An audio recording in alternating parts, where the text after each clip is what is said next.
बिस्मिल्लाहिर्रहमानिर्रहीम रब्बि इश्रह ली सदरी व यस्सिर ली अमरी वहलुल उक़दतम मिन लिसानी यफ़क़हू क़ौली। इससे जो पहला लेक्चर था उसके अंदर हमने बात की थी रिटर्न असेसमेंट और अपील की कि पाकिस्तान में जो टैक्स पेयर्स हैं उनको आपने फाइनेंशियल ईयर के बाद जो है वो रिटर्न फाइल करनी है। इसको हमने कुछ स्टार्ट इस तरह से किया था कि पहले उसका एक रिकैप करें फिर हम मूव करते हैं। उसकी वन साइड हमने कंप्लीट की थी। पहला क्वेश्चन ये था कि किस किस को पाकिस्तान में रिटर्न फाइल करना है। The person who are required to file tax return, right. तो उसमें हमारी जो हमें गाइड किया वो सेक्शन 1141 ने हमें गाइड किया कि वो लोग जिनकी टैक्सेबल इनकम है या वो कंपनी है या वो एनपीओ है या उसके पास कोई इमूवेबल प्रॉपर्टी है सर्टेन लिमिट से ज़्यादा, गाड़ी 1000 सीसी से ज़्यादा उनको, या किसी प्रोफेशनल बॉडी के साथ आप रजिस्टर्ड हैं तो आपको भी रिटर्न फाइल करना है, ठीक है। और इसके बाद हमने ये देखा कि वो कौन से ऐसे लोग हैं जिनको रिटर्न फाइल नहीं करनी। तो वो लोग कौन से हैं जो सेक्शन 114 के अंदर फॉल नहीं करते, तो उनको भी अपनी जो है वो रिटर्न फाइल नहीं करनी। प्लस इसके साथ जो इनकम टैक्स ऑर्डिनेंस हमें गाइड करता है वो कहता है कि सेक्शन 115 में भी कुछ हमें चीज़ें बता रहा है 115 के अंदर कि कुछ लोग ऐसे भी हैं जो सेक्शन 114 के अंदर तो फॉल कर रहे हैं लेकिन उनको भी रिटर्न फाइल नहीं करनी। फिर हमने आगे जो चीज़ देखी कि रिटर्न कब फाइल करनी है, तो उसमें हमें सेक्शन 118 और सेक्शन 119 जो है हमें गाइड करते हैं कि उसके लिए हमने देखा कि जो इंडिविजुअल हैं उनके लिए 30 सितंबर और कंपनी के लिए 30 सितंबर एंड 31 दिसंबर को भी रिटर्न फाइल करना है। और फिर उसके बाद कि एक टैक्स पेयर अपनी रिटर्न को फाइल उसकी जो डेट है अगर उस फॉर एग्जांपल कि वो ड्यू डेट पे अपनी रिटर्न को फाइल नहीं कर सका तो वो एक्सटेंशन भी ले सकता है। और एफबीआर के पास बार मौजूद हैं कि वो भी एक्सटेंड कर सकती हैं नॉर्मल डेट को। तो हमारा जो सफ़र था वो यहाँ से स्टार्ट हुआ कि क्या एक शख्स जिसको रिटर्न फाइल करनी थी उसने रिटर्न फाइल की या नहीं।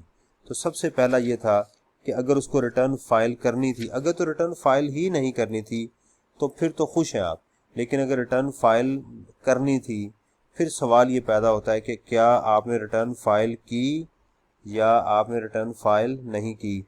तो पहले हम अपना सफ़र यहाँ से हमने स्टार्ट किया कि यस उसको रिटर्न फाइल करना थी। तो फिर अगला क्वेश्चन यह होगा कि उसने रिटर्न फाइल कर दी, तो फिर लॉ ये कहता है the return should be complete, ये रिटर्न कंप्लीट होनी चाहिए। और ये कैसे पता चलेगा रिटर्न कंप्लीट है, तो वो हमें सब सेक्शन 2 हमें ऑफ 114 हमें गाइड करता है कि जनाब उससे क्या मुराद है कि आप प्रिस्क्राइब्ड फॉर्म के अंदर जो एफबीआर ने दिया उसके ऊपर इसको जमा करवाएंगे, अपनी तमाम डिटेल्स उसमें आप प्रोवाइड करेंगे, जो डॉक्यूमेंट्स कहे गए हैं वो अटैच करेंगे, इंफॉर्मेशन ट्रू एंड फेयर होगी और प्लस उसको साइन करेंगे। ओके, रिटर्न होगी। अच्छा, अब सवाल ये है कि रिटर्न आपने फाइल कर दी, तो अगला क्वेश्चन ये होगा कि क्या ये रिटर्न कंप्लीट थी या नहीं। एक है कि यस हाँ ये रिटर्न जो हमने फाइल की कंप्लीट थी, दूसरा सवाल ये कि ये रिटर्न कंप्लीट नहीं थी। तो पहले इसको देखते हैं कि अगर ये रिटर्न कंप्लीट है तो फिर हमें एक सेक्शन 120 ये गाइड करता है कि जनाब अगर ये आपकी रिटर्न कंप्लीट है तो it deemed to be assessed, और इसी का दूसरा नाम सेल्फ असेसमेंट भी है, जो मुझे तो लॉ में कहीं नज़र नहीं आया लेकिन बाज़ किताबों में मैंने देखा है कि लोग इसको सेल्फ असेसमेंट के नाम से भी याद करते हैं कि आपने जो रिटर्न फाइल की अगर वो कंप्लीट थी तो उसी को ही असेसमेंट समझा जाएगा। हाँ, उसके कुछ कॉन्सिक्वेंसेस हैं वो भी हम डिस्कस करते हैं। अच्छा, अगर कि रिटर्न कंप्लीट थी आपने फाइल कर दी, ये हो सकता है कि आपको बाद में कुछ एरर्स का पता चले कि इसमें एरर्स हैं, तो फिर क्या जो है वो उसको रिवाइज किया जा सकता है। आंसर इज यस, लॉ हमें गाइड करता है कि जी आप अपनी फाइल की हुई रिटर्न को रिवाइज भी कर सकते हैं। तो हमें सब सेक्शन 6 हमें गाइड करता है कि आप अपनी रिटर्न को रिवाइज कर सकते हैं। रिवाइज के करने के क्या असूल हैं, क्या प्रिंसिपल्स हैं? आपकी टैक्सेबल इनकम ज़्यादा होनी चाहिए जो ओरिजिनल आपने डिक्लेयर की, उसके बाद कमिश्नर की अप्रूवल चाहिए आपको, रिवाइज अकाउंट्स आप सबमिट करेंगे। तो सेक्शन 6 के अंदर ये सारी बातें हमने डिस्कस की। उसके बाद था जी कमिश्नर की अप्रूवल चाहिए। यस, कुछ हालात ऐसे हैं, लॉ ने एक अमेंडमेंट रिसेंटली अमेंडमेंट दी, उन्होंने कहा जी कुछ कंडीशंस ऐसी हैं जिसके अंदर आपको कमिश्नर की अप्रूवल नहीं चाहिए, right. Commissioner of inland revenue की आपको अप्रूवल नहीं चाहिए। वो क्या हालात हैं? नंबर 1, अगर आप अपनी रिटर्न फाइल करने के 60 डेज के अंदर अंदर आप रिटर्न फाइल करना चाहें तो आप कर सकते हैं। आप आयरिस सॉफ्टवेयर पे जाएं और वहां पर जाके आप अपनी रिटर्न को रिवाइज कर सकते हैं, और आपकी इनकम जो है वो जो प्रीवियस ईयर की इनकम से ज़्यादा है फिर भी आप अपनी रिटर्न को फाइल कर सकते हैं। उसके बाद अगर आपने अप्लाई किया कमिश्नर से, यानी आपका 60 डेज का टाइम एक्सपायर हो गया और आपने रिटर्न के लिए अप्लाई किया कमिश्नर को, और कमिश्नर ने उसके बाद 60 दिनों के अंदर आपको इजाज़त नहीं, या ना यस किया ना नो किया, तो फिर ऑटोमेटिकली आपके पास टैक्स पेयर के पास ये राइट होगा कि फिर भी वो अपनी रिटर्न को रिवाइज कर सकता है। अच्छा जी, फिर अगर ये रिटर्न कंप्लीट है, राइट, तो फिर क्या डिपार्टमेंट आपसे कुछ नहीं पूछ सकता? नहीं जी, आपसे डिपार्टमेंट आपका ऑडिट कर सकता है, राइट, आपका डिपार्टमेंट ऑडिट भी कर सकता है। इसमें 2 अथॉरिटीज़ हैं जो आपको ऑडिट कर सकती हैं। Number 1, commissioner inland revenue under section 177, और उसके बाद federal board of revenue under section 214C, वो भी आपकी रिटर्न आपको नोटिस भेज सकता है। एफबीआर हर साल बैलेटिंग करता है और उसको हम बोलते हैं डीएस, डिटेल्ड स्क्रूटनी। उसमें लोगों का नाम आता है, जिसमें कुछ पैरामीटर सेट किए जाते हैं और उन बेसिस के ऊपर उनका नाम आता है और उनके घरों में लेटर उनको भेज दिया जाता है, उनको ईमेल के थ्रू और उनके सॉफ्टवेयर में आयरस के थ्रू भी उनको नोटिफाई किया जाता है कि जनाब आपको मुबारक हो, आपका नाम जो है वो डीएस में आ चुका हुआ है और ये डॉक्यूमेंट्स आप ले आए। इसके साथ लॉ ने कमिश्नर को भी ये पावर्स दी हैं कि आप भी चाहें तो लोगों का ऑडिट कर सकते हैं किसी वैलिड रीज़न के ऊपर, लेकिन ये नहीं हो सकता कि आपका ऑडिट अगर कमिश्नर ने किया तो फिर आपका डीएस में नाम नहीं आ सकता, और अगर डीएस में नाम आ गया तो नहीं, ये दोनों इंडिपेंडेंट है। आपका डीएस में नाम भी आ सकता है और उसके बाद कमिश्नर भी कभी आपका ऑडिट कर सकता है, ये दोनों इंडिपेंडेंट है। अब ये ऑडिट कब तक हो सकता है? आपका पिछले 6 सालों का ऑडिट किया जा सकता है, ठीक, और उसके पूरे प्रोसीजर सेक्शन 117 के अंदर बताए गए हैं कि जी आपने इस तरह से ऑडिट करना है। अच्छा, ऑडिट के बाद क्या हो सकता है जी? ऑडिट के बाद आपकी अमेंडमेंट की जा सकती है, राइट। आपकी जो रिटर्न है उसको क्या किया जा सकता है? अमेंड किया जा सकता है अंडर सेक्शन 122, उसकी अमेंडमेंट की जाती है, ठीक है। इसको पढ़ने से पहले एक चीज़ हम ज़रा यहाँ पर डिस्कस कर लें, जो सेक्शन 114 और ऑडिट की है वो क्या है। इन दोनों का एक कॉम्बिनेशन है, वो क्या है? वो हमारा डिस्कस होता है सेक्शन 114 के सब सेक्शन 6A के अंदर।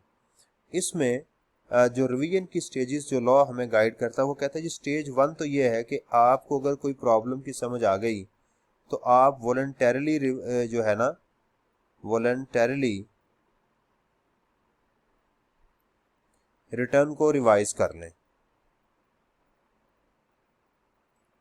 अच्छा, पहली ऑप्शन कि आप अपनी रिटर्न को वॉलंटरली आप रिवाइज कर लें। दूसरी ऑप्शन उसके पास क्या होगी कि अगर वो साहब नोटिस से पहले पहले रिवाइज कर लें तो उनको सिर्फ अपना टैक्स जमा करवाना है, प्लस डिफॉल्ट सरचार्ज अगर कोई है तो वो उनको देने हैं। लेकिन अगर उनका ऑडिट स्टार्ट हो गया, ठीक है, उनका ड्यूरिंग ऑडिट अगर उन्होंने ये काम किया तो फिर चीज़ और होगी, फिर आपको डिफ़ॉल्ट सरचार्ज और टैक्स के साथ साथ उसकी जो पेनल्टी थी वो भी उसका 25% आपको जमा करवाना है। फॉर एग्जांपल, अगर ये हम कहें कि पेनल्टी इस जो आपने प्रॉब्लम थी उसकी पेनल्टी लॉ ने जो डिफाइन की वो 100 है, तो आपने क्या करना है, इसके साथ आप 25 रुपये वो भी जमा करवाने हैं। अच्छा, अगर तो आपने करवा दिया तो बात ख़त्म हो गई। लेकिन थर्ड स्टेज में ये है कि आपने फिर भी ड्यूरिंग ऑडिट जो आपको नोटिफाई किया गया, you didn't comply with that procedures, तो फिर आपको शो कॉज नोटिस इशू कर दिया जाएगा कि जनाब आपने ये प्रॉब्लम क्रिएट की थी और आपको हमने नोटिस दिया था। अब अगर आप इस स्टेज पे आ गए तो फिर आपको इस टैक्स के साथ साथ पेनल्टी का 50% आपको जमा करवाना पड़ेगा। यानी फिर 100 में से 50 आपको जमा करवाने हैं, यानी 50 रुपये आपको, मैं एग्जांपल ले रहा हूँ कि जमा करवाने। अगर उसके बाद भी आपने ना किया, इस प्रिविलेज को आपने ऑब्टेन नहीं किया, तो फिर आपको 100% पेनल्टी देना पड़ेगी।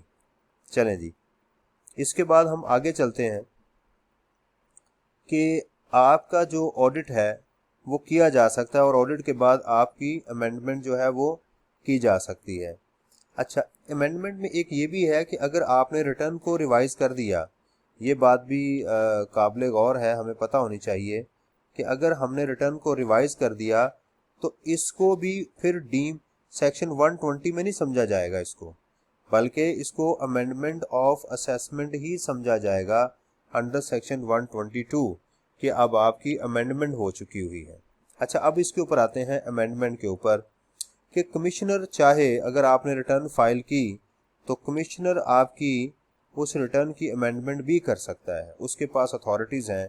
क्यों करेगा? सवाल ये है कि आपकी अमेंडमेंट क्यों की जा सकती है।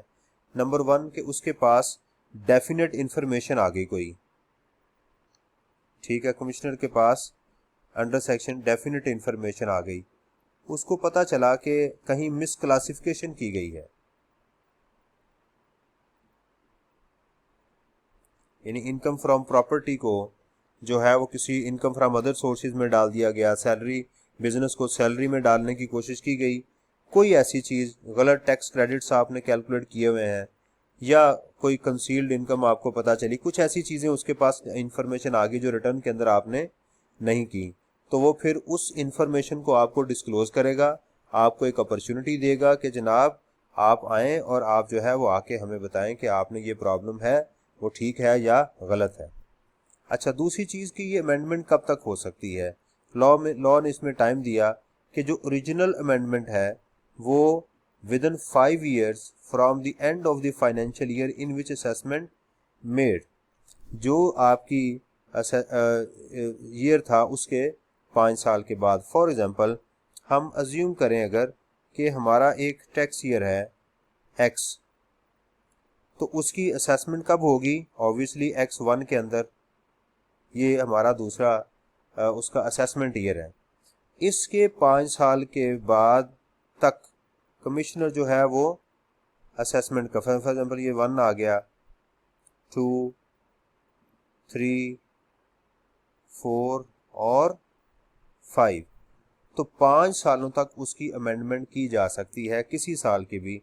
अच्छा, अब सुनिएगा, जो पहली दफ़ा असेसमेंट की जाएगी उसको हम कहेंगे ओरिजिनल असेसमेंट।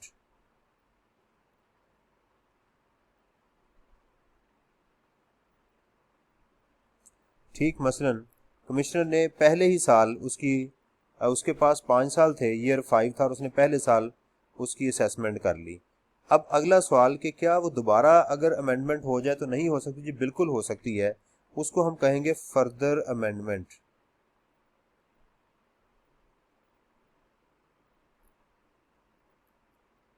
ये सॉरी, ये ओरिजिनल अमेंडमेंट है ये वर्ड, और ये फर्दर अमेंडमेंट होगी ये, ठीक है। इसको हम OA कह लेते हैं और इसको हम FA कह लेते हैं। अच्छा जी, अब सवाल ये है कि अगर ओरिजिनल असेसमेंट उसने ये अमेंडमेंट यहाँ की, तो फिर बाकी अमेंडमेंट कब तक कर सकता है? वो बाकी फर्दर अमेंडमेंट भी 5 तक ही कर सकता है, कोई फर्दर इसके लिए, यानी यहाँ पर उसके लिए ओरिजिनल अमेंडमेंट और फर्दर अमेंडमेंट के लिए कोई अलग टाइम नहीं है। इसी तरह अगर उसने ओरिजिनल पहली अमेंडमेंट की 2 में, फिर भी वही टाइम जो है हमारे उसके पास मैक्सिमम 5 साल ही हैं, इसमें भी इसमें भी। लेकिन एक बात नोट करें कि अगर उसने लेट्स सपोज कि ओरिजिनल अमेंडमेंट की ही यहाँ पर जाके इस साल की एक्स की उसने यहाँ पर जाके उसकी अमेंडमेंट कर रहा है, तो फिर उस केस के अंदर वो फर्दर अमेंडमेंट के लिए उसको 1 साल और मिल जाएगा, राइट। लेकिन अगर उसने इन चारों में सालों में से कहीं जगह पर किसी एक जगह पर ओरिजिनल अमेंडमेंट पहली दफ़ा अमेंडमेंट की, तो फिर फर्दर अमेंडमेंट के लिए भी वही टाइम होगा जो ओरिजिनल अमेंडमेंट का टाइम था, यही उसको मिलेगा। इसकी रीजंस हमने डिस्कस कर ली कि उसकी जो है वो असेसमेंट हो सकती। अब अगला स्टेप आगे, क्या ये साहब जो थे वो इससे सेटिस्फाइड थे या नहीं। अगर तो वो सेटिस्फाइड थे तो ठीक है भाई, आप उसका टैक्स पे करें। अगर आप सेटिस्फाइड हैं तो टैक्स पे कर दें, बात ख़त्म, आपका केस क्लोज कर दिया जाएगा। लेकिन अगर आप उससे सेटिस्फाइड नहीं हैं, दूसरी सिचुएशन में आ गए कि आप उसे सेटिस्फाइड नहीं, तो फिर आपके पास अपील्स हैं। आप कमिश्नर अपील के पास जा सकते हैं, जी मेरे साथ ये ज्यादती की गई और मेरा ये केसेस हैं और इसको ज़रा प्लीज़ देखा जाए। उससे अगर केस हार गए तो आप अपीलेट ट्रिब्यूनल में जा सकते हैं। उससे अगर केस हार गए तो फिर आप रेफरेंस फाइल कर सकते हैं हाई कोर्ट में। और इसके साथ साथ एक है हमारे पास ऑल्टरनेट डिस्प्यूट रेजोल्यूशन। आप ये आपका एक और फॉर्म है जो FBR के अंडर आ रहा है, उसके अंदर उसके पास भी आप जा सकते हैं। इसको बाद में डिस्कस करते हैं, पहले हम इसको कर लें। तो पहली साइड हमारी कंप्लीट हो गई कि अगर आपने रिटर्न फाइल की तो आपके साथ क्या क्या हो सकता है। इससे पिछली बात पे आते हैं सब सेक्शन 2 के ऊपर कि आपकी रिटर्न लेट्स सपोज कंप्लीट नहीं, तो फिर क्या होगा। फिर लॉ ने कमिश्नर को एक पावर दी कि जनाब आप इसको नोटिस इशू करके उससे रिटर्न कंप्लीट करवा सकते हैं under section 120 sub section 3 of 120। उसको नोटिस दिया जाएगा कि जनाब आप अपनी रिटर्न फाइल करें और अपनी रिटर्न को ठीक करें। मसलन क्या प्रॉब्लम हो सकती है, वेल स्टेटमेंट आपने अटैच नहीं की, डॉक्यूमेंट्स आपने प्रॉपर अटैच नहीं किए, कोई इन्फॉर्मेशन आप नहीं दे रहे, उसमें कोई फ्लॉ रह गया, तो उस सूरत में आपको नोटिस किया भेजा जा सकता है। और ये भी पॉसिबल है कि आपने वेल स्टेटमेंट अटैच की और रिकन्सिलेशन ही साथ दी, तो उस सूरत में भी आपको नोटिस दे सकते। और कितने दिनों के अंदर, with in 180 days after the filing of tax return आपको ये नोटिस जा सकता है। उसके बाद ये टाइम बार्ड हो जाएगा, फिर कमिश्नर आपको ये नोटिस नहीं भेज सकता। आप खुद चाहें तो अपनी रिटर्न को रिवाइज कर सकते हैं। अच्छा जी, ये हमारी बात यहाँ होगी कि अगर रिटर्न उसने नहीं की। अच्छा, अब दोबारा यहीं पर आते हैं कि आपकी रिटर्न कंप्लीट नहीं थी, कमिश्नर ने नोटिस भेजा और आपने क्या किया कि रिटर्न को कंप्लीट कर दिया, ठीक। तो फिर क्या समझा जाएगा कि जैसे ये कंप्लीट रिटर्न है और उसी तरह फिर आपकी असेसमेंट भी ऐसे ही समझी जाएगी जैसे 120 में आप सेल्फ असेसमेंट में चले गए और कुछ हुआ ही नहीं, यानी आप जो प्रॉब्लम थी आपने रिजॉल्व कर दी। लेकिन इसका एक और इम्पैक्ट भी हो सकता है, उसकी ये लाइन भी है कि आपको कहा गया भाई नोटिस आप जमा करवाएं, आपने जो रिटर्न को कंप्लीट करें, नोटिस मिला आपको, आपने उस नोटिस को कंप्लाई नहीं किया। और फिर क्या हो सकता है, फिर आपकी बेस्ट जजमेंट असेसमेंट वो की जा सकती है अंडर सेक्शन 121 कि जनाब आप जो है आपको एक प्रॉब्लम कही गई थी, आपने वो नहीं की, तो आप प्लीज़ इस तरफ आएँ। अच्छा, बेस्ट जजमेंट असेसमेंट को देखने हैं, इसके ऊपर हमारा एक फ़्लो और आ रहा है, उसकी तरफ चलते हैं। ये हमारी एक साइड थी, अब हम दूसरी साइड की तरफ चलते हैं कि आपको एक नोटिस दिया गया, आपने रिटर्न फाइल करनी थी, आपने रिटर्न फाइल नहीं की, अब इस तरफ आ गए। ये साइड तो ये थी कि आपको कहा गया रिटर्न फाइल करें और आपने रिटर्न फाइल कर दी, उसके हमने कॉन्सिक्वेंसेस को डिस्कस किया। अब आते हैं कि आपको कहा गया कि रिटर्न फाइल करें लेकिन आपने रिटर्न फाइल नहीं की, तो फिर लॉ ने कमिश्नर को राइट्स दिए कि भाई आप क्या करें, इसको नोटिस दें कि ये बंदा जो है वो रिटर्न फाइल कर दे, ठीक है। Under section sub section 4 of 114 commissioner ने नोटिस आपको भेज दिया, आपने क्या किया, उसको कंप्लाई किया, ठीक है, और आपने रिटर्न फाइल कर दी, तो आप प्रॉपर फिर उसी स्ट्रीम में आ गए कि आपने सारा कंप्लीट कर दिया। लेकिन अगर आपने इसको कंप्लाई नहीं किया तो ऐसा ही समझा जाएगा, या आपने इसके साथ कोई डॉक्यूमेंट्स अटैच नहीं किए तो ऐसा ही समझा जाएगा कि आपने रिटर्न को फाइल नहीं किया। अच्छा, पहले इसको ज़रा डिस्कस कर लें कि जो कमिश्नर है उसको जो नोटिस भेज सकता है उसकी क्या प्रोविजंस है। तो सेक्शन 4 ऑफ 114 हमें ये गाइड करता है कि कमिश्नर जब उसको नोटिस भेजेगा तो उस नोटिस में ये होना चाहिए कि जनाब इस नोटिस के मिलने के 30 डेज के अंदर अंदर आप रिटर्न फाइल करें। ठीक, और प्लस कमिश्नर के पास टाइम कितना है। देखें, जैसे अभी हमारे पास आज हम बात कर रहे हैं 2020 की, तो कमिश्नर इससे पिछले 5 सालों तक का नोटिस उसको भेज सकता है। राइट, यानी वो कौन सी हमारा टाइम फ्रेम होगा कि उसमें हमारे पास आ जाएगा जी 2019, 2018 का, 2017, 2016 एंड 2015 का नोटिस उसको भेजा जा सकता है कि जनाब आपकी रिटर्न आपको फाइल करना थी और आपने रिटर्न फाइल नहीं की। नॉर्मली व्हाट हैपन्स कि अगर किसी बंदे ने ये भी रिटर्न फाइल नहीं की, फॉर एग्जाम्पल मैं एग्जांपल ले रहा हूँ, तो फिर कमिश्नर प्रैक्टिकली वो सारे सालों का नोटिस इकट्ठा ही भेजता है उसे। लेकिन अगर उसने यहाँ डिफॉल्ट किया तो फिर इस सालों का भी नोटिस उसे मिलेगा। फिर 5 साल कमिश्नर के पास मौजूद है। अच्छा, अब देखिएगा, फिर लॉ फर्दर हमें ये गाइड करता जो लेटेस्ट उसमें कुछ साल पहले उसमें अमेंडमेंट की गई कि अगर किसी साहब ने किसी भी साल रिटर्न फाइल नहीं की इन 4-5 सालों में, तो फिर कमिश्नर के पास जो टाइम है फर्दर 5 साल आ जाएंगे। यानी फिर वो किन सालों का नोटिस भेजेगा, 2014, 2013, 2012, 2011 एंड 2010। फिर उसके बाद 10 साल हो जाएंगे फिर उसको नोटिस भेजा जा सकता है। तो देखना पड़ेगा कि क्या उस शख्स ने पिछले 5 सालों में कोई एक भी रिटर्न फाइल की या नहीं की। इस तरह से हमें वो चलना पड़ेगा। अच्छा जी, यहाँ पर उसके साथ एक और चीज़ भी है कि क्या कोई साहब को ये कहा जा सकता है कि अपनी रिटर्न अभी साल भी कंप्लीट नहीं हुआ, हमने कहा कि उसकी एक ड्यू डेट है, उस ड्यू डेट के ऊपर जाकर उसने रिटर्न फाइल करनी है। क्या कमिश्नर के पास कोई ऐसी पावर भी है कि अभी साल कंप्लीट नहीं हुआ तो उसे पहले ही कहे कि रिटर्न फाइल करें?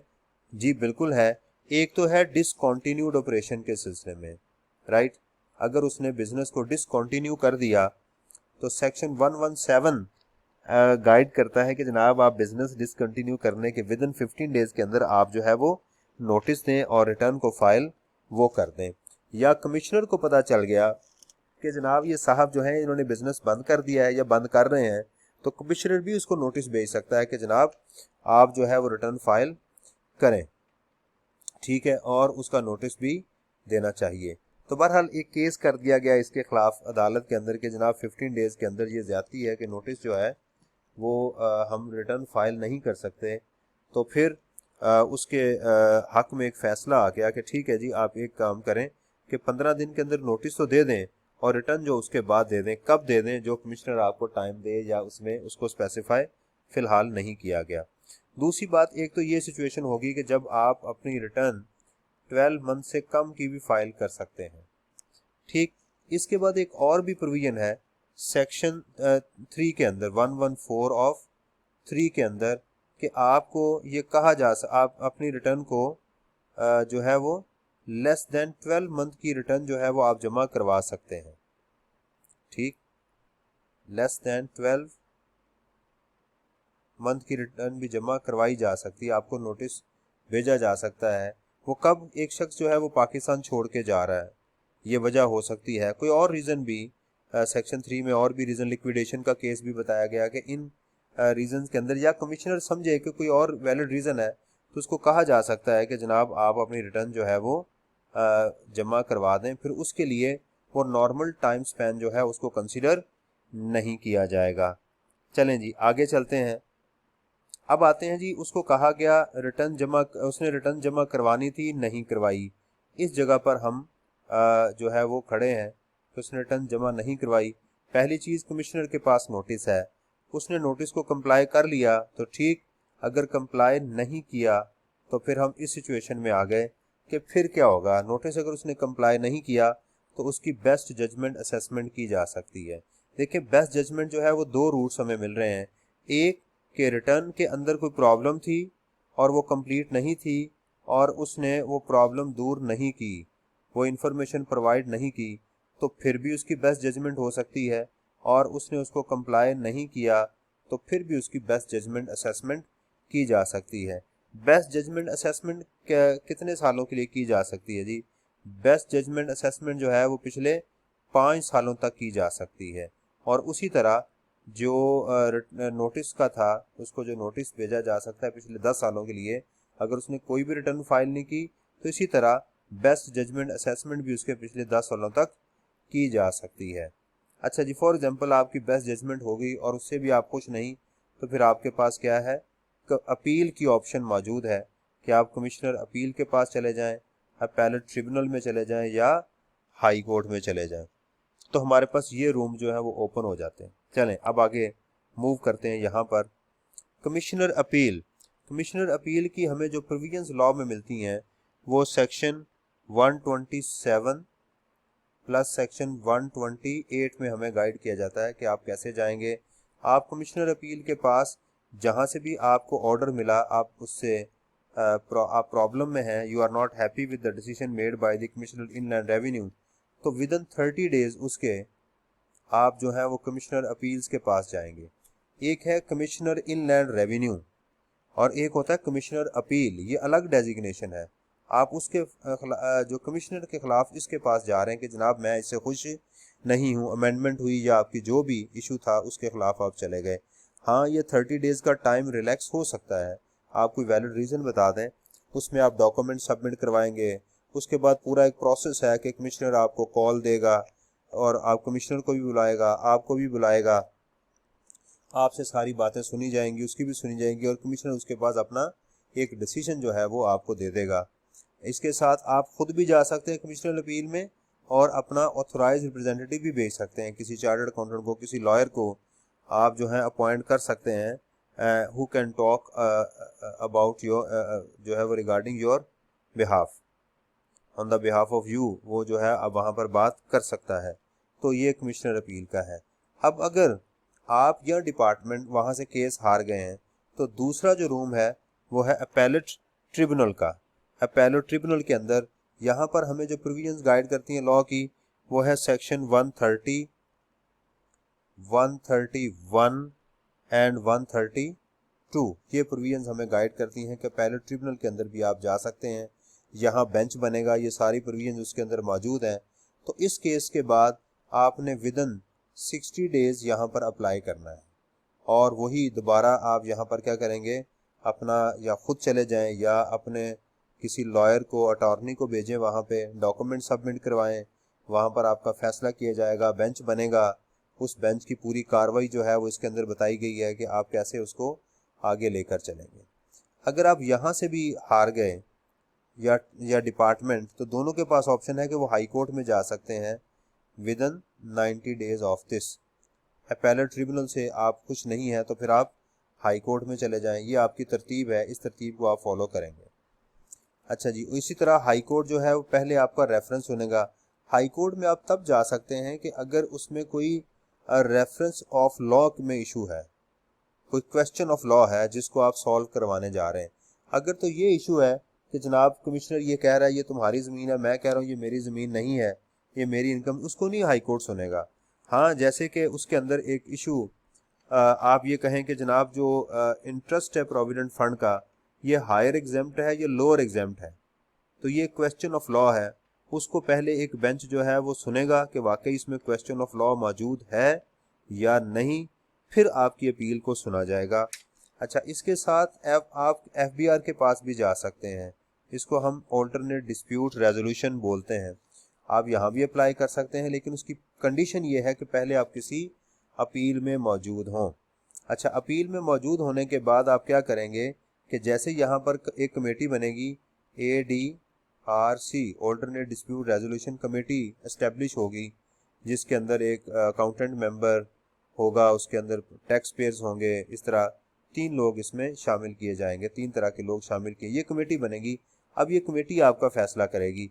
अब जैसे ये कमेटी इस्टेब्लिश होगी, इसके इस्टेब्लिश होने के 75 डेज के अंदर आपने जो यहाँ पर अपील है उसको कैंसिल करना है, जिस स्टेज पे भी हैं तो आपको उसको कैंसिल करवाना है, और ये नोटिस जो है वो आपने उसको FBR को देना है कि जनाब मैंने वो अपनी वहाँ से अपील उठा ली, मेरा उस अपील के साथ कोई लिंक नहीं, आप जो फैसला करेंगे मुझे मंजूर है। तो ये कमेटी जो है उसके बाद अपना फैसला जो है वो सुनाएगी। अगर ये कमेटी जो है आपको विद इन 120 डेज ये डिसीजन ना दे सके, जो इनकॉर्पोरेशन हुई आपकी, उसके 120 डेज के बाद उसने अगर आपको फैसला ना दिया तो फिर आप जो है वो ये कमेटी ऐसे ही है जैसे यहाँ पर आप गए नहीं, दोबारा आप उसी अथॉरिटी के पास चले जाएंगे। लेकिन अगर इस ADRC ने डिसीजन सुना दिया तो फिर आपके लिए भी और कमिश्नर के लिए भी बाइंडिंग होगी। इसका डिसीजन क्या होगा, आप दोनों के लिए बाइंडिंग होगा, आपने उसको फॉलो करना होगा जी। इसके साथ और असेसमेंट की कुछ टाइप्स हैं, जैसे हमारे पास एक है रिवीजन बाय दी कमिश्नर, कि कमिश्नर जो है वो रिवीजन कर सकता है, ठीक है। एक है revision by the chief commissioner, और एक है प्रोविजनल असेसमेंट, कि उसको भी किया जा सकता है इसके अंदर।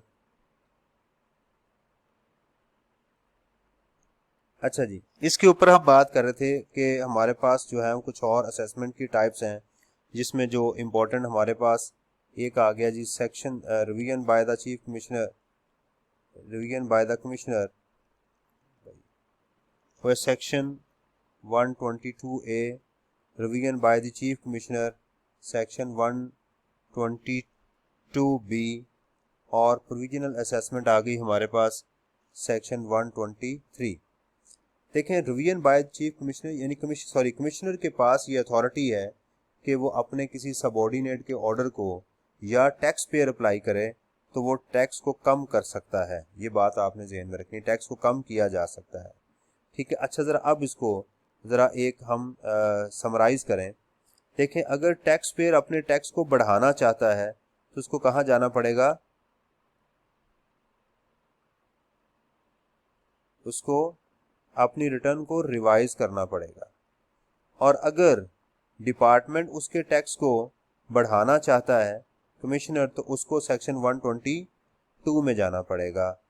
इसी तरह, लेकिन ये बात देखें कि अगर कमिश्नर या टैक्स पेयर टैक्स को कम करना चाहते हैं तो उनके पास एक प्लेटफॉर्म है, वो है रिवीजन बाय द कमिश्नर, कि कमिश्नर सुओ मोटो एक्शन लेके उसके टैक्स को कम कर दे या टैक्स पेयर अप्लाई कर दे, तो वो ये किया जा सकता है।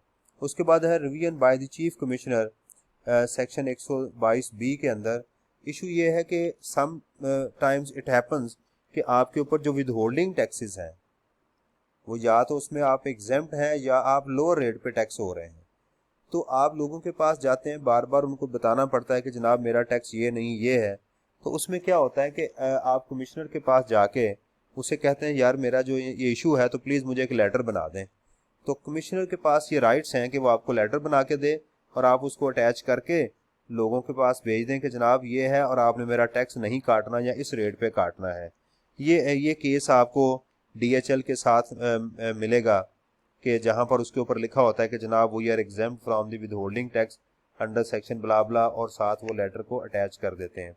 लेकिन सम टाइम इट हैपन्स कि you face hardship from the commissioner, commissioner आपके से तंग पड़ जाते हैं, फिर आप चीफ कमिश्नर के पास जाएं कि जनाब मुझे ये लेटर इशू किया जाए, तो उस केस के अंदर जो चीफ कमिश्नर है वो आपकी असेसमेंट करके आपको लेटर इशू कर सकता है। इसी तरह प्रोविजनल असेसमेंट, जो कि हमारे मुल्क का एक इशू, बहुत बड़ा इशू है, कि अगर किसी की कंसीलमेंट पकड़ी जाए, उसके कोई एसेट पकड़े जाए, तो उसकी प्रोविजनल असेसमेंट वक्ती तौर पर असेसमेंट की जा सकती है, उसको डिपार्टमेंट असेसमेंट करेगा। लेकिन जैसे ही वो कोई सिविल कोर्ट उसके केस को फाइनल करेगा तो वो भी उसका डिसीजन को फाइनल करने के उसको फाइनल जल्द से जल्द फाइनल कर देगा। तो ये हमारी एक समरी थी, जो कि पूरा एक चैप्टर है, उसके अंदर हमने ये बात की रिटर्न असेसमेंट और अपील की, कि रिटर्न कौन फाइल करेगा, कब फाइल करेगा, नहीं फाइल करेगा तो क्या होगा, क्या क्या चीज़ें उसको फेस करना पड़ सकती हैं, और लॉ के क्या क्या रेफरेंसेस हैं वो हमें देखना पड़ेंगे इसको रीड करने के लिए।